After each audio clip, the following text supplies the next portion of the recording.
ابو امامہ الباہلی رضی اللہ عنہ سے روایت ہے کہ رسول اللہ صلی اللہ علیہ وسلم نے فرمایا، 3 آدمیوں کی حفاظت اللہ تعالیٰ کے ذمے ہے۔ پہلا، ایسا آدمی جو اللہ عز و جل کے راستے میں جنگ کے لیے نکلے تو یہ شخص اللہ تعالیٰ کی ذمہ داری میں ہے، یہاں تک کہ اللہ اسے فوت کر کے جنت میں داخل کر دیں یا اسے اجر و ثواب سے لوٹائیں گے جو اس نے حاصل کیا ہو۔ دوسرا، ایسا شخص جو مسجد کی طرف جائے تو وہ اللہ تعالیٰ کی حفاظت میں ہے، حتیٰ کہ وہ اللہ تعالیٰ اس کو فوت کر کے جنت میں داخل کر دیں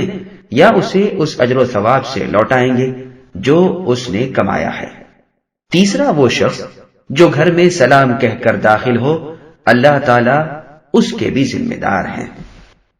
دیکھیے صحیح ابن حبان حدیث رقم 499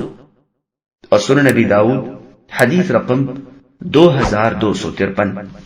جابر بن عبداللہ رضی اللہ عنہما سے روایت ہے کہ نبی صلی اللہ علیہ وسلم نے فرمایا، جب آدمی اپنے گھر میں داخل ہو اور داخل ہونے کے وقت اور کھانا کھانے کے وقت اللہ کا ذکر کرے یعنی بسم اللہ کہے تو شیطان اپنے رفقا یعنی اپنے ساتھیوں سے کہتا ہے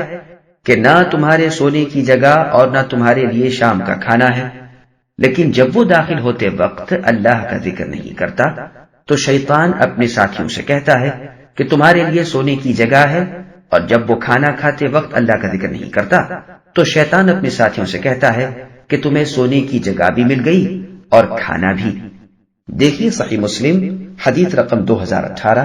سنن نبی داؤد حدیث رقم 3765 اور سنن ابن ماجہ حدیث نمبر 3887۔ انس بن مالک رضی اللہ عنہ سے روایت ہے کہ رسول اللہ صلی اللہ علیہ وسلم نے فرمایا، جب آدمی اپنے گھر سے نکلے اور یہ دعا پڑھے، بسم اللہ توکلت علی اللہ ولا حول ولا قوت الا باللہ، اللہ کے نام سے نکلتا ہوں، اللہ پر میں نے بھروسہ کیا، نقصان سے بچنے کی طاقت اور فائدے کے حصول کی قوت اللہ کی توفیق کے بغیر کسی میں نہیں ہے۔ تو اس وقت اس کے حق میں یہ بات کہی جاتی ہے، سارے کاموں میں تیری رہنمائی کی گئی، تو کفایت کیا گیا اور ہر طرح کی برائی اور خسارے و نقصان سے بچا لیا گیا۔ پس شیطان اس سے الگ ہو جاتا ہے اور دوسرا شیطان اسے کہتا ہے، تو اس شخص پر کیسے مسلط ہو سکتا ہے جس کی رہنمائی کی گئی، جو کفایت کیا گیا اور محفوظ کیا گیا۔ دیکھیے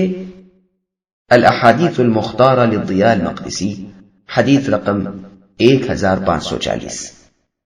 ابو ہریرہ رضی اللہ عنہ سے روایت ہے کہ نبی صلی اللہ علیہ وسلم نے فرمایا، جب تو اپنے گھر سے نکلے تو 2 رکعت نماز ادا کر، یہ 2 رکعتیں تجھے گھر سے باہر کی برائی سے محفوظ رکھیں گی، اور جب تو گھر میں داخل ہو تو 2 رکعت نماز پڑھ، یہ تجھے گھر کی اندرونی برائی سے محفوظ رکھیں گی۔ دیکھیے مسند البزار حدیث رقم 8567 اور اخبار الصلاۃ لعبد الغنی المقدسی حدیث رقم 16۔ سبسکرائب کیجئے ہمارے چینل اور دبائیے بیل کا آئیکن تاکہ آپ کو ریگولر نوٹیفیکیشن اپڈیٹس مل سکے۔